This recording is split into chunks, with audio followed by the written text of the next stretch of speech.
This is your guide to writing an introduction and writing a thesis statement.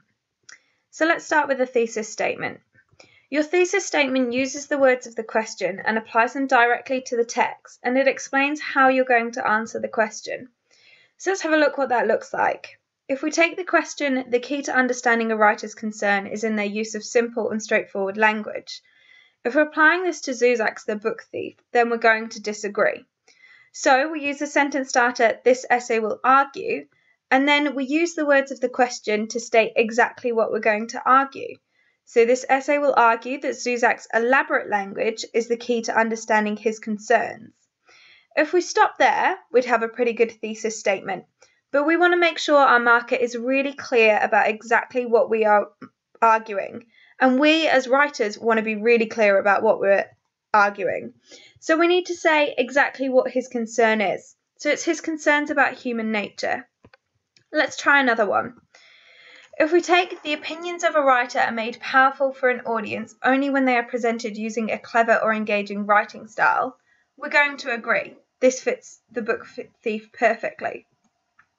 So we would state, this essay will argue that Zuzak's opinions about the nature of humanity is made powerful to his readers because they are presented using clever and engaging writing styles.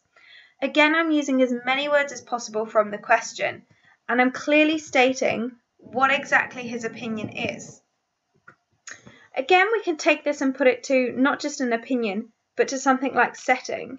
So appreciating the setting of a text is the key to unlocking the writer's purpose.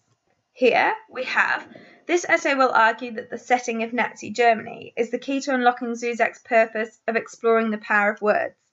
Again, I'm clearly stating exactly what part of the novel, the theme, the setting I am going to be arguing. We can also apply this to our film study. So, just the same, we've got questions that are quite vague and open.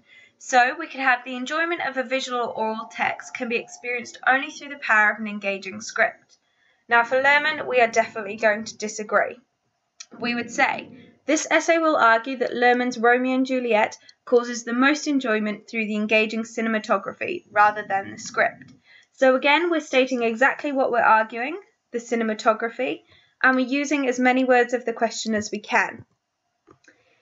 Or we can have, it is often in what we hear and not what we see, that a director or creator's message is most engaging.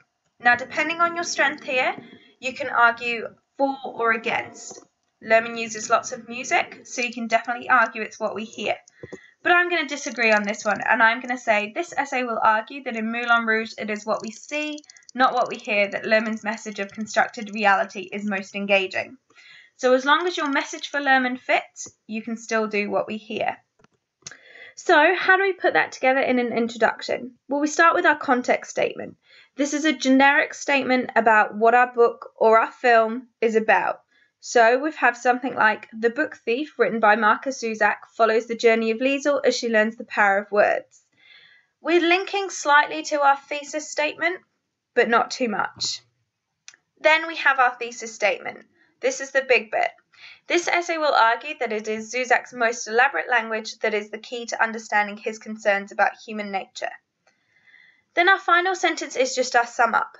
How are we going to prove this? What are we going to look at? So, through Death's narration during a period of tragic human history, Zuzak shows us the power of words and the potential destruction all humans are capable of. Putting that all together, we have a pretty good introduction.